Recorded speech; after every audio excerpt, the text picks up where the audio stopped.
Hey, sweetheart. Welcome into Terror Tuesday, the show in which I put my makeup on, inspired by a horror movie, while I talk to you about it.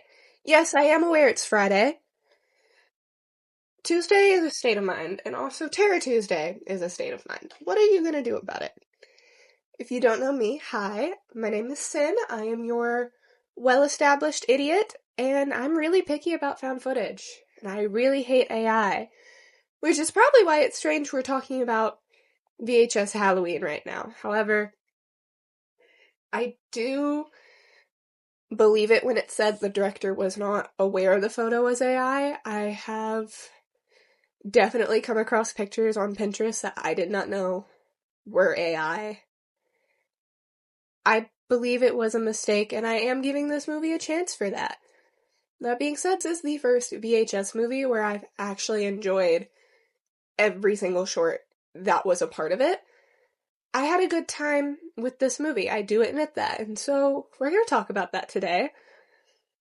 As you know, if you know me, I believe horror is nothing without its makeup artist and its practical effects teams. So here is any makeup artist who was listed on IMDb without which short they were a part of. There were a couple. I'm going to send you into the trigger warnings, and then we're going to get into it, because there are a lot of trigger warnings this time. This movie got very dark. Let's get into it. Now, I am going to start with Diet Phantasma. We're going to go back and forth. There may be a chance I miss a part, though, as I have put all the notes for it together. I ask for your forgiveness. How many people have actually watched this movie? You know, like, everyone said they were boycotting it. And I believe it. So we'll see. We'll see how it goes. I didn't even know there was AI until after the fact. I watched it. I missed it. But let's start with the beginning of Brian M. Ferguson's Diet Phantasma. So, Diet Phantasma follows a company who is testing out a soda that includes phantom extract, from the way I word it, made with real poltergeist. It's an American company, but they seem to be testing on British subjects. The first group we meet seem to be 4 inmates. We meet them all together, and then we go to the test room with number 37. He is shorter guy, dark hair, not really all that important. Gets hooked up to a bunch of wires, which freak him out a little, but they tell him to just take a sip of soda, just drink the soda, it's gonna be fine. He takes a single sip and afterwards begins convulsing. This black goo comes running out of his eyes and out of his mouth before tentacles that look like, you know, the Twizzler pull-aparts? It looks like those have been ripped up and put in the can, and honestly, if that's what it is, real impressive. They shoot out, grab his face, and yank the can onto him in a way that seemingly kills him at 4 minutes and 22 seconds in, giving us our first kill of the movie, and I believe this is where we moved on to Anna, I want to say Zalokovich. I'm going to put her name on screen because I've definitely said it wrong. Her short, Coochie Coochie Coo. Here is our makeup artist for this short, which starts with 2 high schoolers sitting together in their car. They're both dressed as babies, and they are going trick-or-treating for their last Halloween before college. They get harassed by this group of little boys who tells them that Mommy is going to get them. She seems to be a local folklore. They tell the kids that Mommy isn't real. They sort of laugh at them. And then we watch them get on with their day. They kind of go around to houses. They like pranking people a tiny bit. They're walking around. We hear 2 moms talking about how nervous they are because a teenage girl had gone missing the year prior during trick-or-treating. One of our 2, what was her name? Lacey.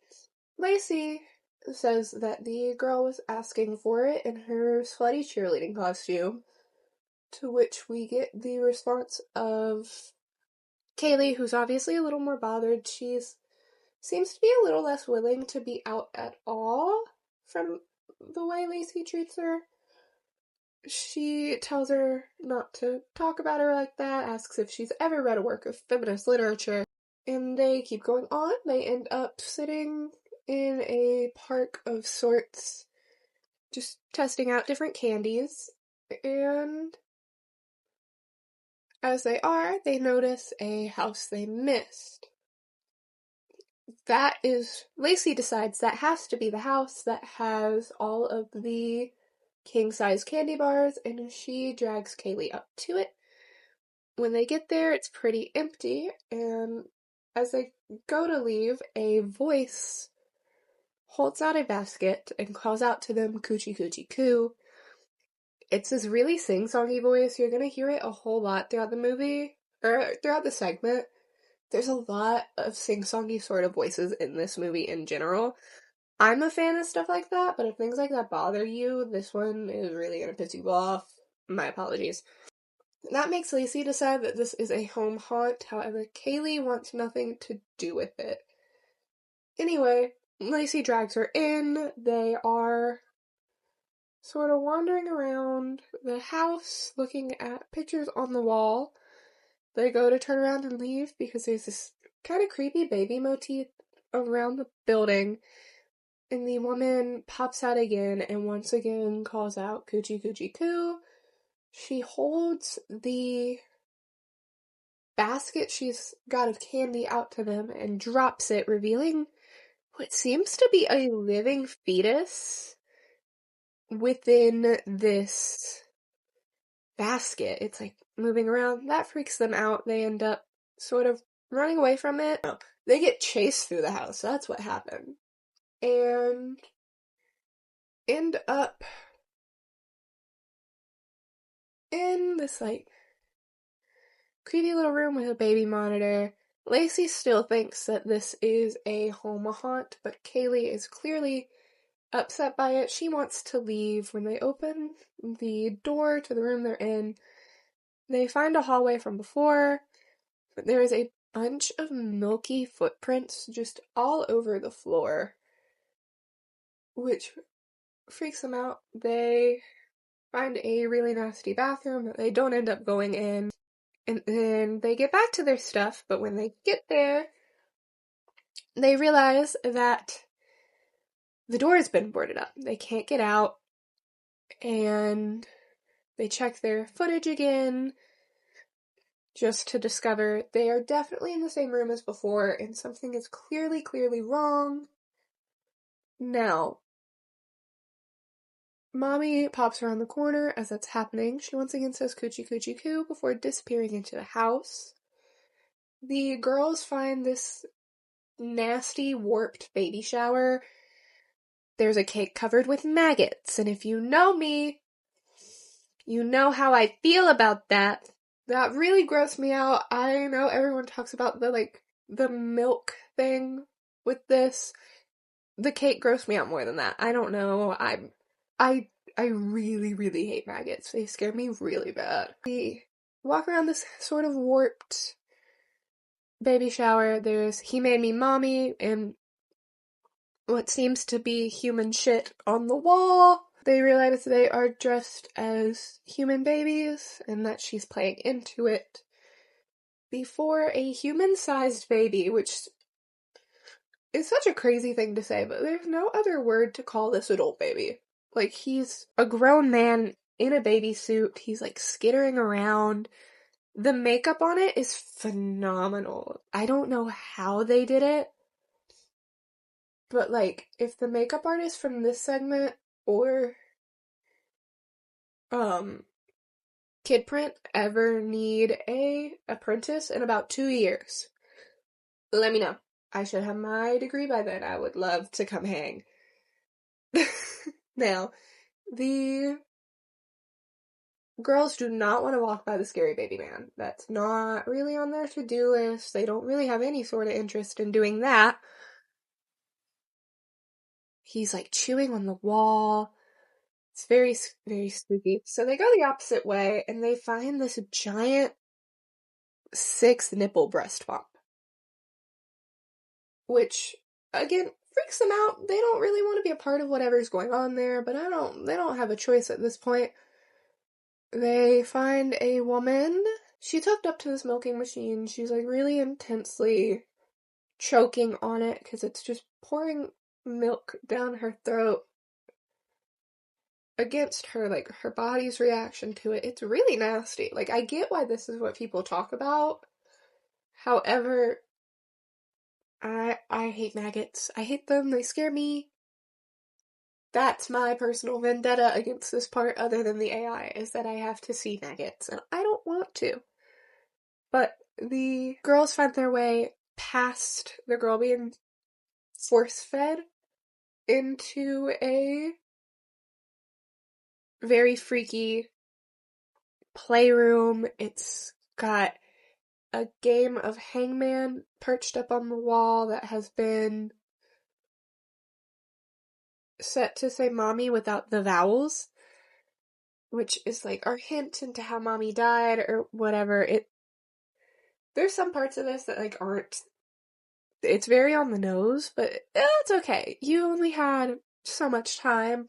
And they get into the next room just to find the girl from last year who has become one of those awful, terrifying little baby things. Kaylee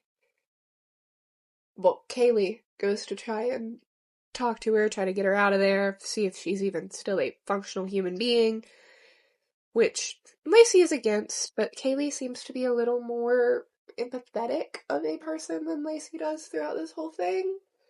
That's something I did notice very early on, is that Kaylee was just kind of more caring of a person than Lacey, which was a choice, I think. I think it was a choice that needed to be made.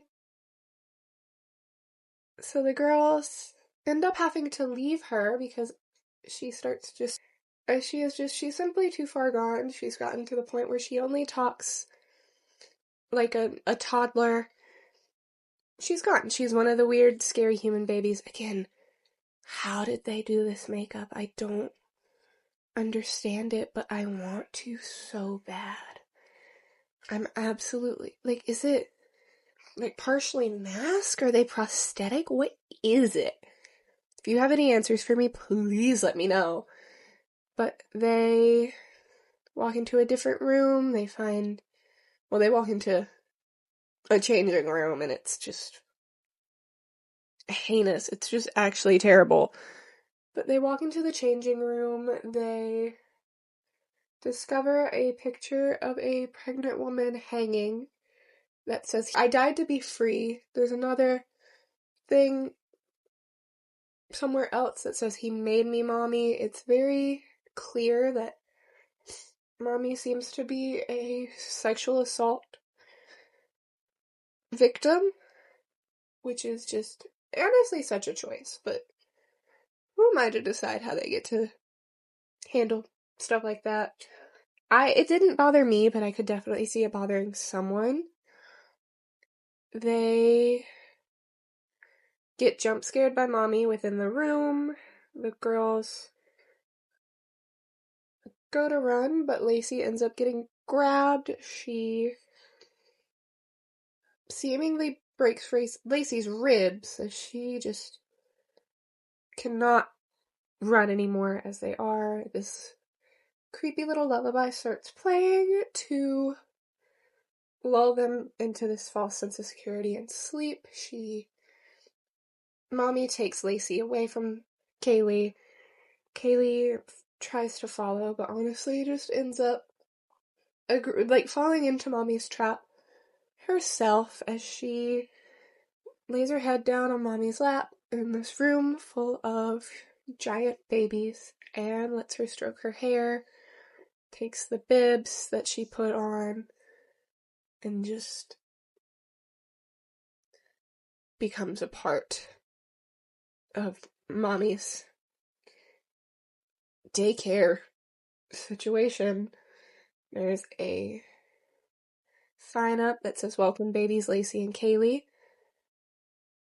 And that's how this shot ends. I really like that no one died on camera here. I think the baby motif would have made it just a little bit much had they died. I don't know. I think there was a very heavy kid-centric energy to this, and I don't know how I feel about that. And I think that's okay. I don't think you have to be able to constantly know exactly how you feel about things.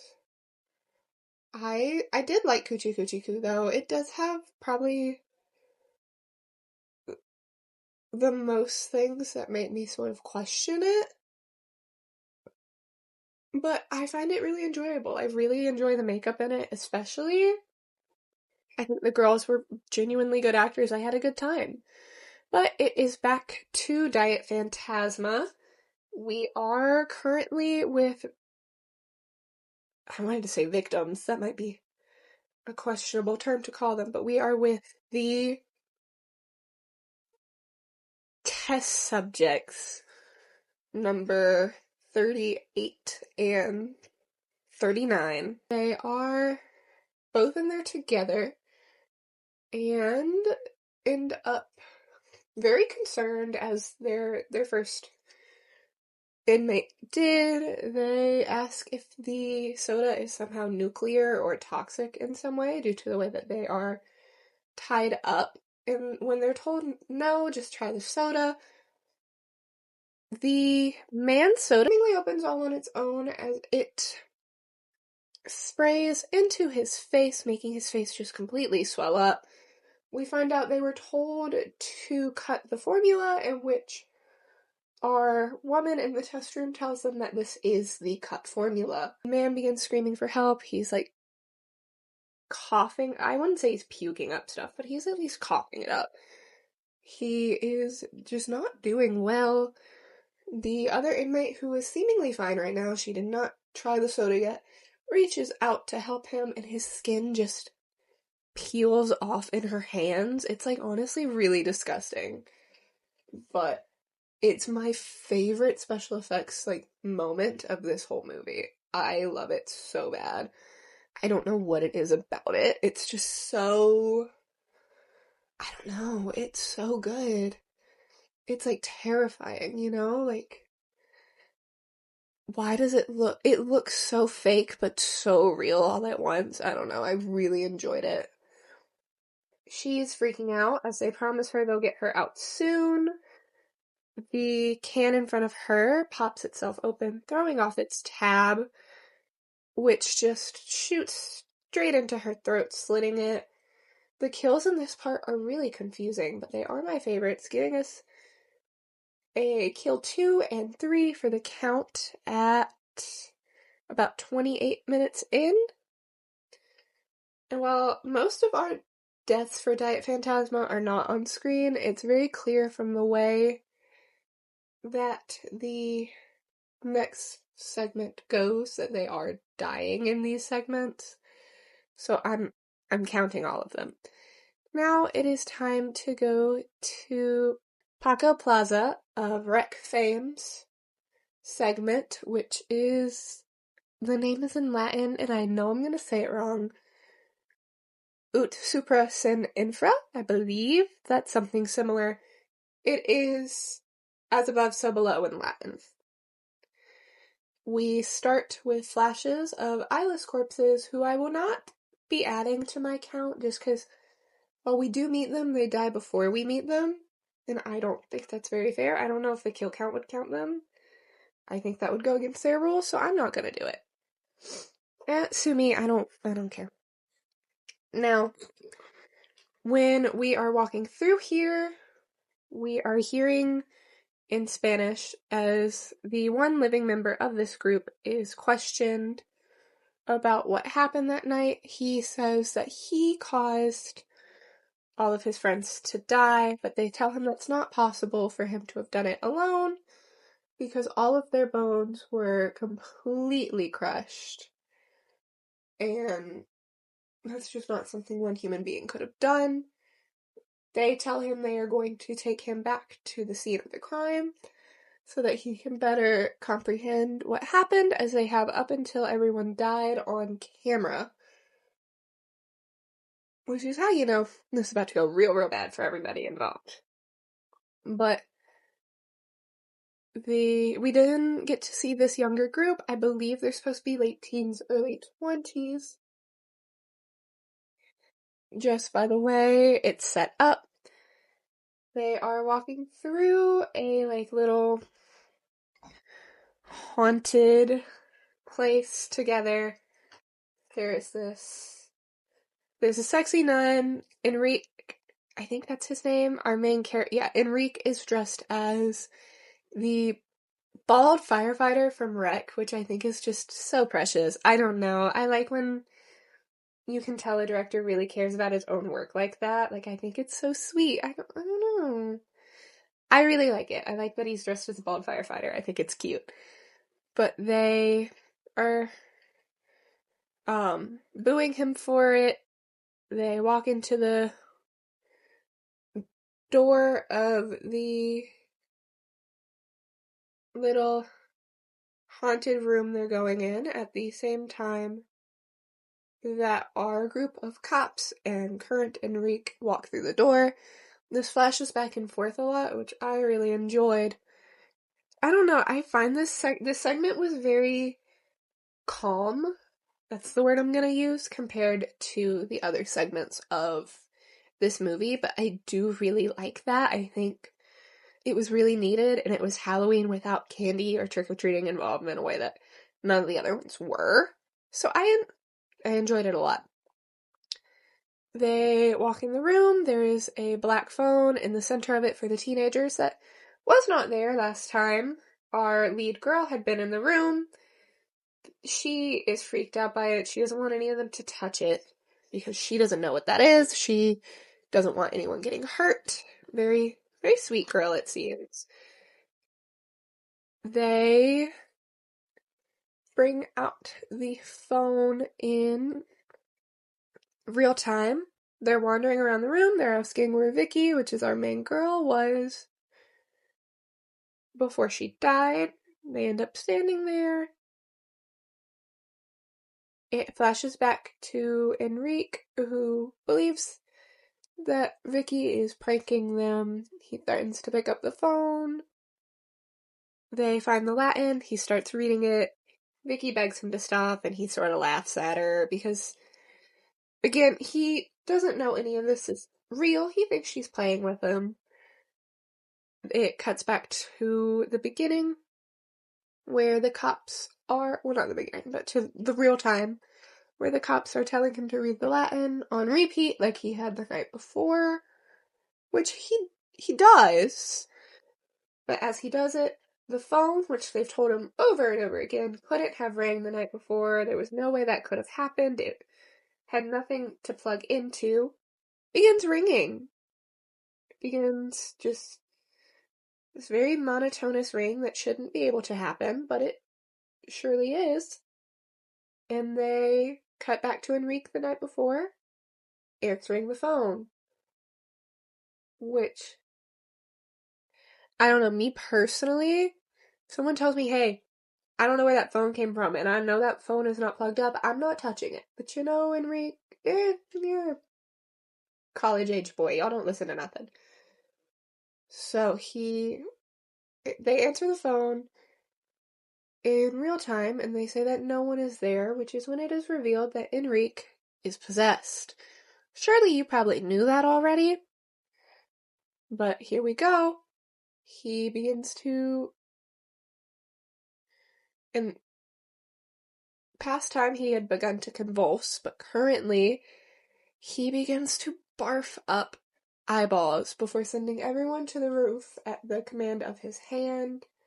It's honestly really nasty, and I'm a really big fan of the eyeball prosthetic. I don't know what they used, but like, it's disgusting, dude. I love it. They get sucked to the ceiling as he walks around just on the ceiling, eating their eyeballs out of their head directly, which is like honestly insane that that's the choice they made. I love it so bad. Oh my gosh. I'm sorry. Like, cannot stress to you how much fun I think this one was in comparison to how child-centric and sad a lot of the other parts are. This part was such a relief. It was so fun. I truly do believe that this director is like the king of found footage. That's what he is to me, at least. So I had a great time with this. They watch him eat all the eyeballs on camera, and then the camera ends as the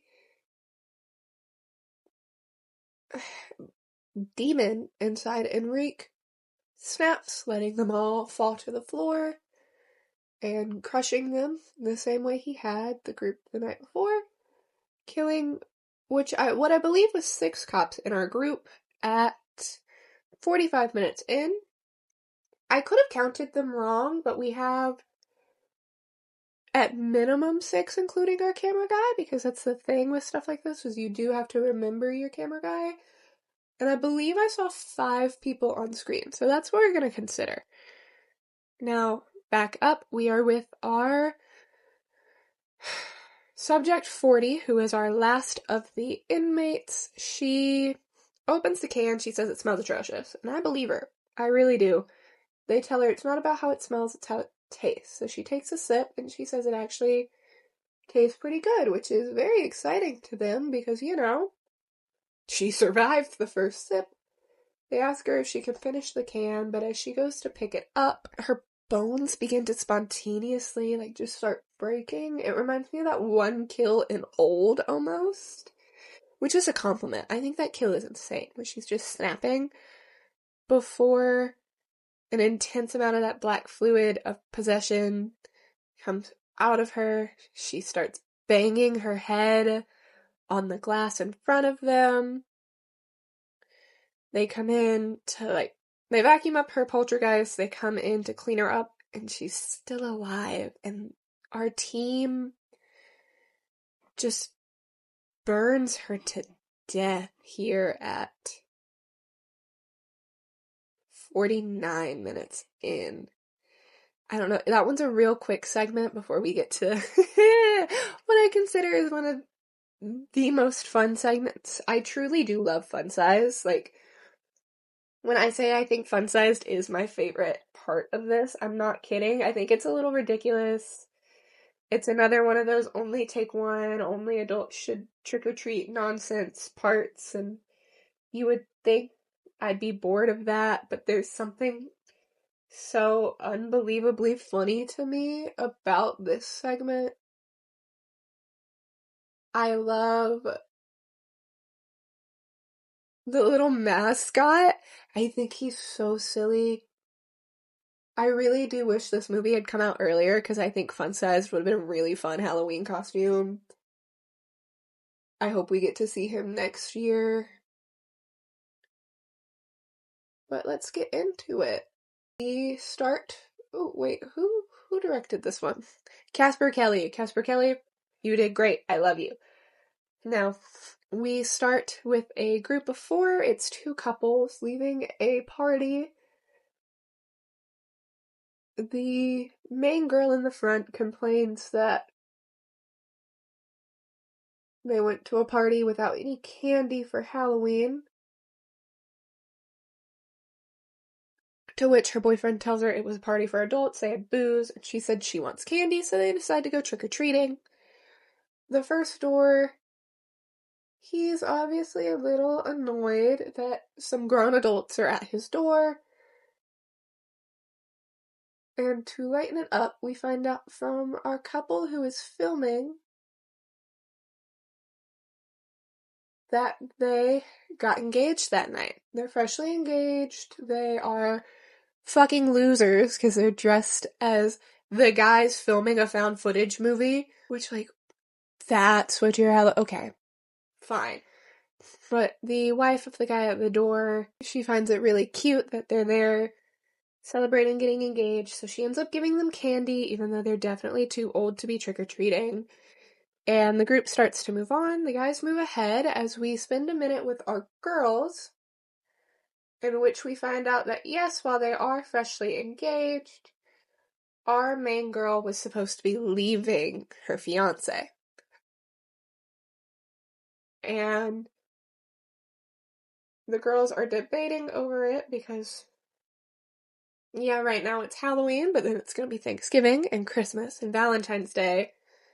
And then you'll be married and you'll never be able to not have been married to him. So you need to call it off now, which, yeah, she has a point.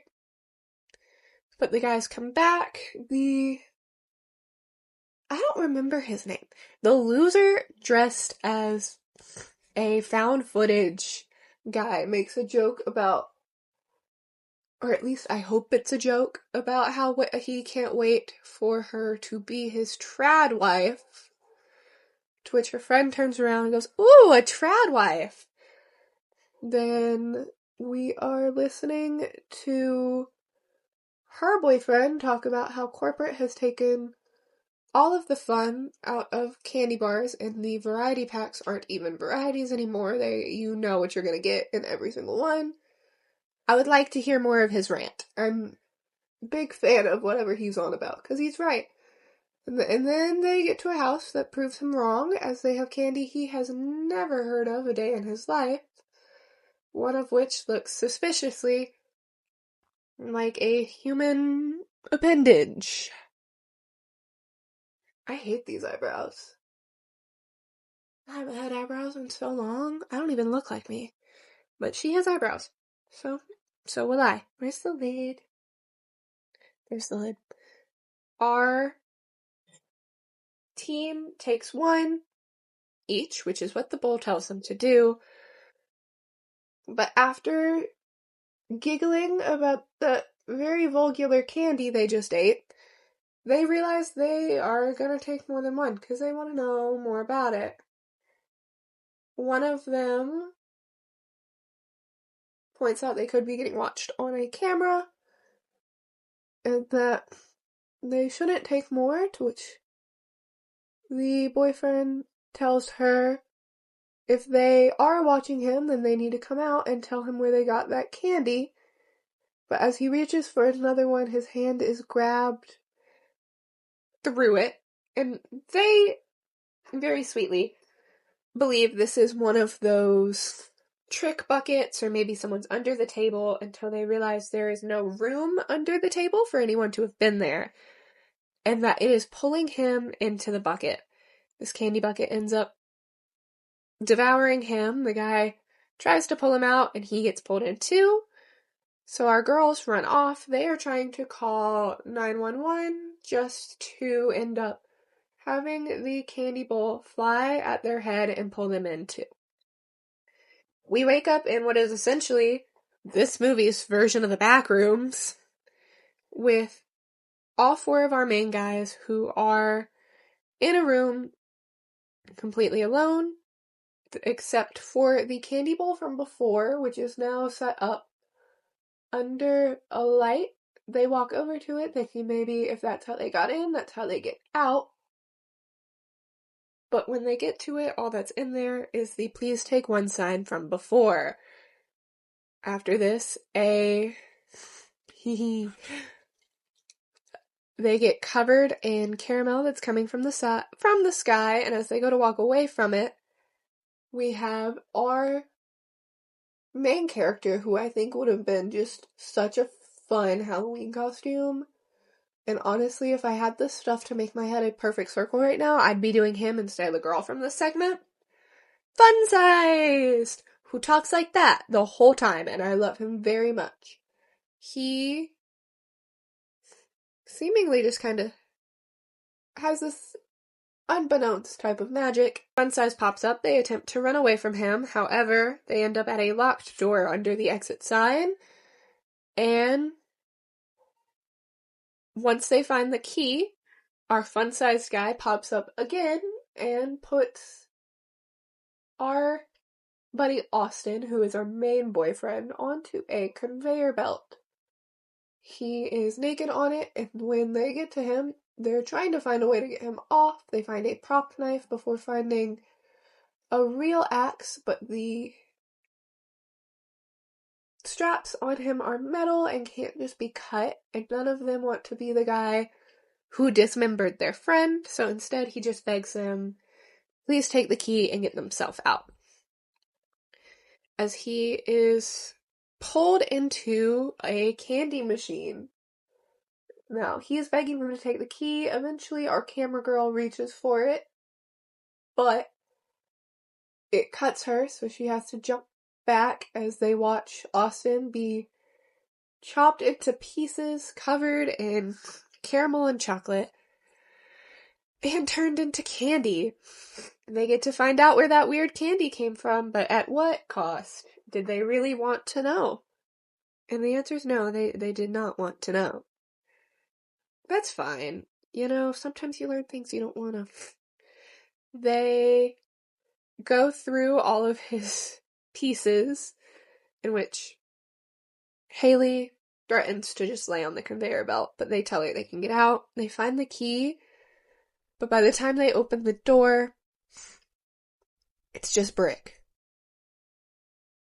Oh, there's also, he pops up at some point during this. There's a little Cosmic Brownie guy, and I love him. I think Fun Sized and Cosmic Brownie would have been such a cute group costume, like duo costume. They wouldn't really be like a couple costume, but like two best friends as like these weird little freaks, especially if y'all had a height difference. Someone please do that next year. I wonder if I can get my best friend to do that with me next year. They're not gonna watch this movie. They're not. It's fine. But after they find the brick, Haley... Oh, when did Austin die? I didn't put his time, did I? When did Austin die? He dies an hour in. We then, after they get the door open, Haley disappears. When we find her again, she is hooked up by her digestive tract to a tube with a severe cut throughout the front of her face. By the time they get to her, the tube begins filling her with jawbreakers until they shoot through her face and pop her face off. There's no blood though, but this is a very fun special effects moment. I think it's mainly digital, but I don't care. I enjoyed it. She then stumbles over to the conveyor belt, lays down on it, and kills herself at an hour and 5 minutes in. Couple then finds an air vent. They attempt to get out through it, but as they climb in it, they realize that the ground is a conveyor belt, and it is just leading them into another version of the candy machine that their friends already went through. This heinous, awful man attempts to have a marriage ceremony in this conveyor belt, to which his fiancée finally says she does not want to marry him. He gets sent through the belt at an hour 6 minutes in, and she seemingly finds a way out of the building. However, as she does, the fun-sized guy pops up behind her, gouges her eyes out, and ends this group's story. However, we do get to see one more glimpse at fun-sized as the next group of trick-or-treaters, a child and two children and their mother, appear at this house. They are being encouraged to try the candy even though it looks weird, until the little boy shows that there's an engagement ring in his chocolate fingers. The mom begins to panic. She tells him not to eat it, and the boy goes, should I have taken two? Holds up a second one, and we find out that he is most definitely about to be the next piece of candy. Now we're with Subject 41 and Diet Phantasma, who is a child. And when I say a child, I don't mean like, oh, like, he's a lot younger. He's like 10. Like, this is the youngest Chucky would be allowed to slaughter in his world. Little. he opens the soda, he says it smells gross, but he tastes it and says it tastes pretty good before asking if he can have another one. They ask if there was any Diet Phantasma Phantom juice in it, because this boy is not at all reacting to it. And his team tells him they dialed it down so that the little boy wouldn't get hurt. But as he goes to get his second one, the kid explodes. He just completely, spontaneously combusts. It's actually really sad. I'm like, I don't like that. We can, like, I don't know. There's a lot of kid death in this, and listen, I get it, right? Like, kids are not sacred. They aren't above dying in any way, and, like, Halloween is a very kid-centered holiday. I understand these things, but it's still, something about it just rubs me all sorts of the wrong way to see a kid be the main focus there, and I hope that's okay. But after his explosion, we are moving on to kid print. Some more kids. I know they probably didn't know about each other, but I think putting kid print here is so insane. Like, what do you mean we just watched a child explode and now we're gonna go watch this? This one bothered a lot of people with kids, and I completely understand why, because I don't have kids. I just used to work with them, and this was a lot for me. Let's talk about kid print. They're doing that video. This is directed by Alex Ross Perry. They did beautiful. I truly do think kid print was well done. Again, this is one where if the makeup artist ever decide they need a apprentice after I get my schooling, I'm very much so here, I'm very much so down, I'm very much so interested. So that's a promise.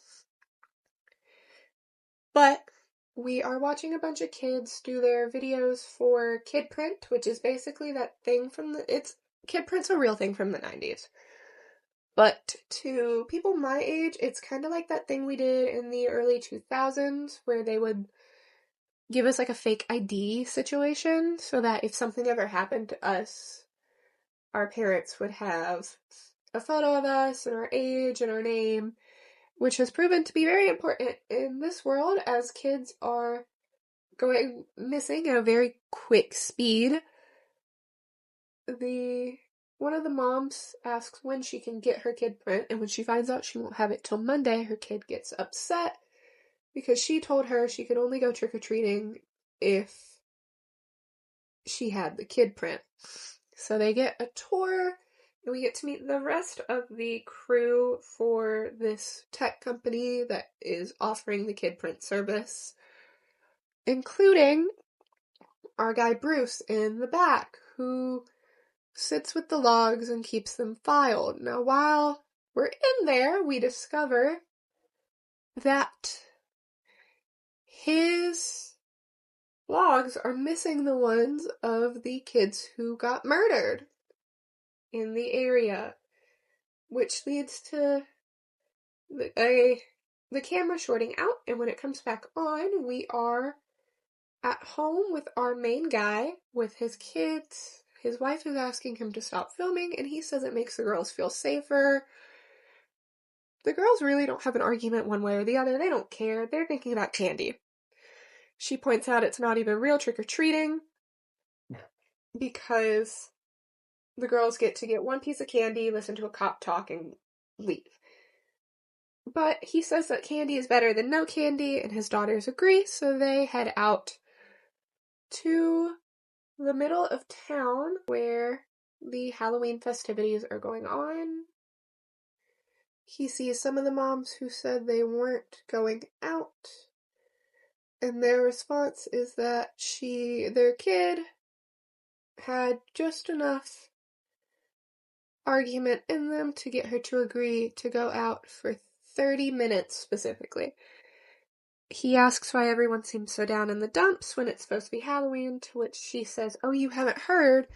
we find out one of the 17-year-olds who had been making a kid print earlier that day has gone missing. She is now part of the missing kids. She's a 17-year-old, one of the high school seniors. The one who in the beginning had said she was going to be a dead nurse for Halloween.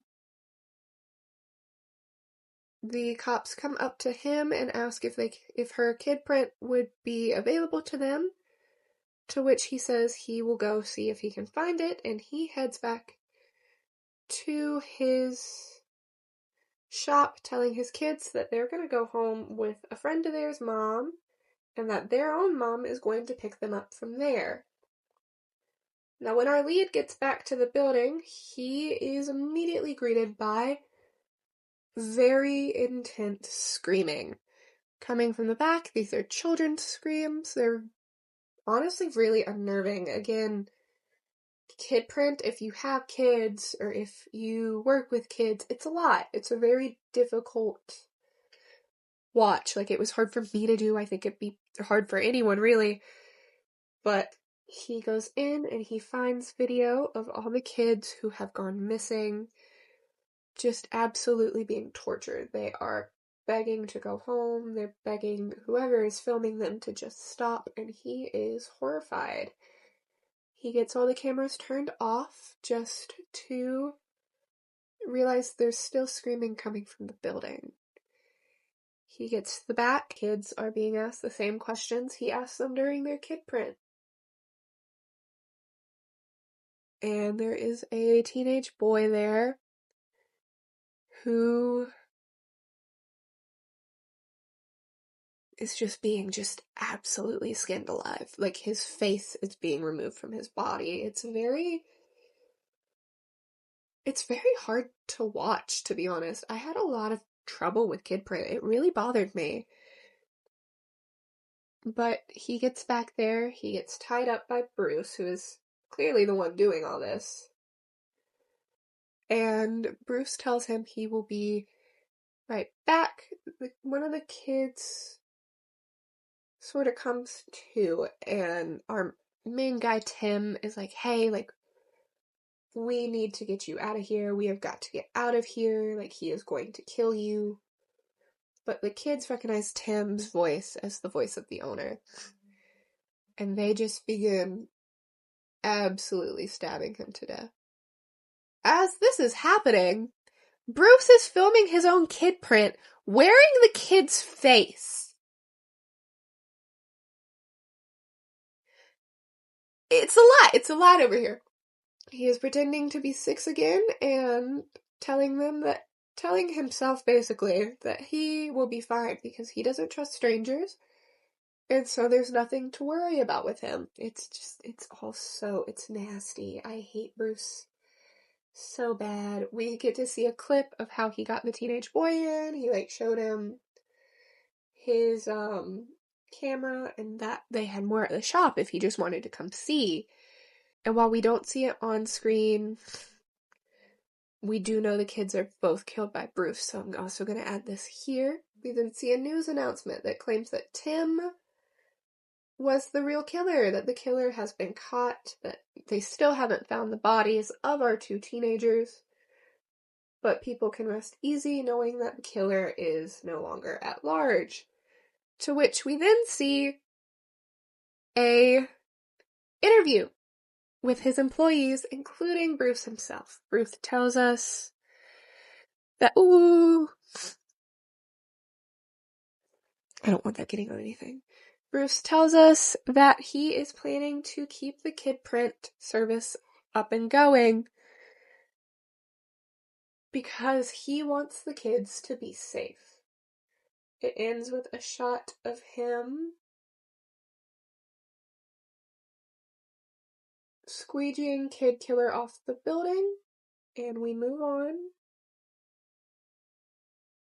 to our next group. But before our next group, you know where we gotta go. It's time to go back to Diet Phantasma. I don't understand how Mr. James A. Janice does this. I am so tired of Diet Phantasma right now. I don't want to talk about it anymore.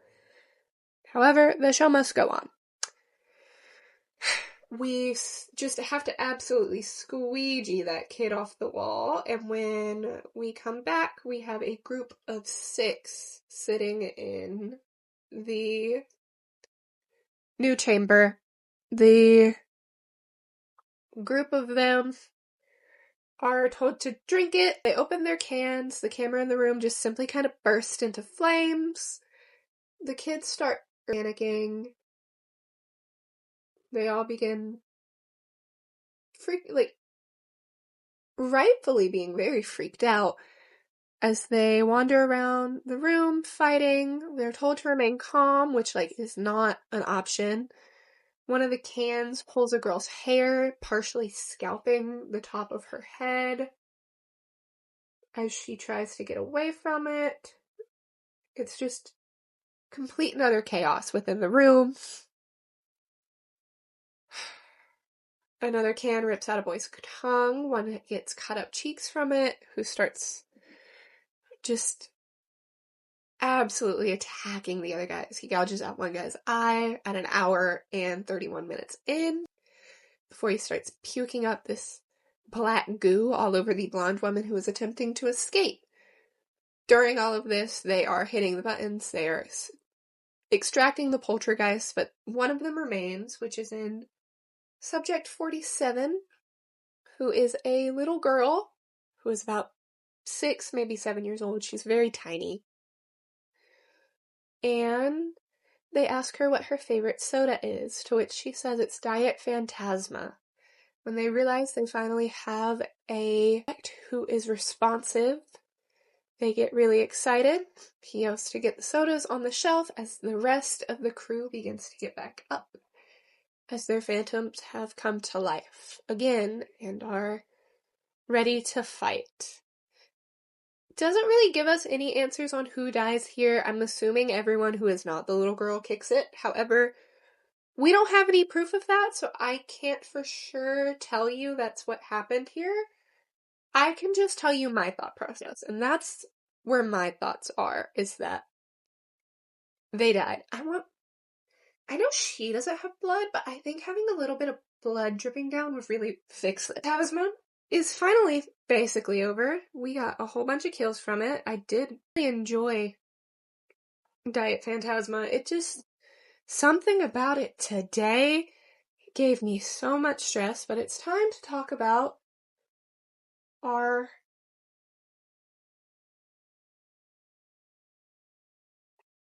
final movie segment, which is Home Haunt. Now, if you're wondering, I really enjoyed Home Haunt. I had a great time with it. Is it silly and cheesy? Yeah, but it's fun. We start with this cute little family who are making their own little home haunt. It's seemingly based a little bit further in the past than where we are now, because it's cutting back to a 17-year-old at about age 7. We realize they are just watching a home movie as it cuts forward to the kid, current years, begging for it to be turned off. He says he hates it, that he can't wait to move out, that he blames the home haunt for him not being able to get a partner, to which his dad says, I don't think the home haunt's causing that, which pisses him off more. He begins to call his father Keith and goes to leave. His mom offers to work her magic on him, to which dad says he used to be the one who had the magic for him. This messed it up. It did. We're gonna fix that, and then we're gonna be done with this. I'm tired of touching my face. But Keith agrees to do one last year because his mom convinced him, so we head out to a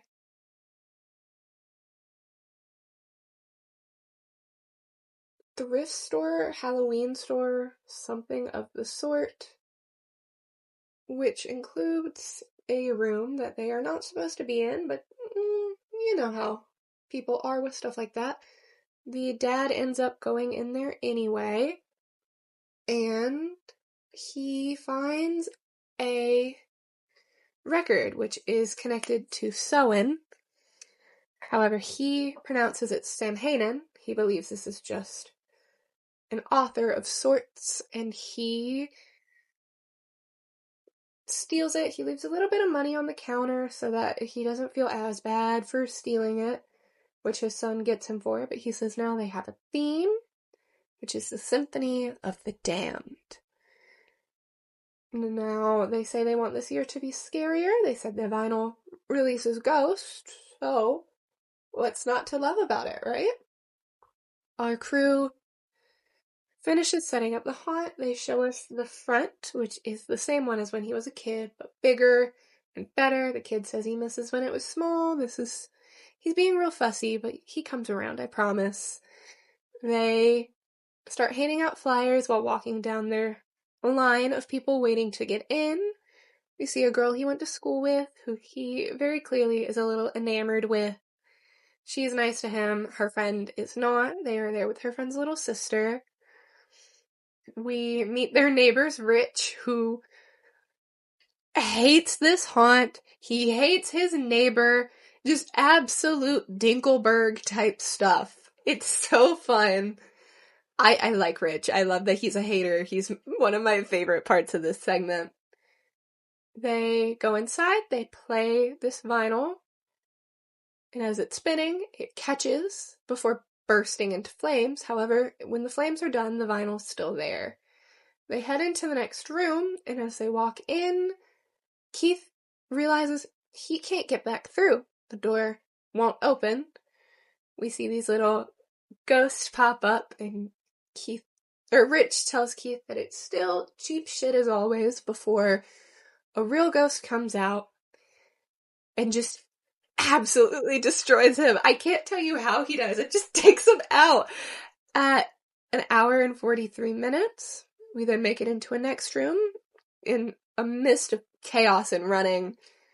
But this is the coffin room of sorts, and as they walk into it, zombies burst out of the coffin. They take a dad from his child at 144. I'm assuming he dies there before then getting the kid, little Bumblebee, and just tearing him to shreds. They just destroy him. They split him between like 4 zombies. The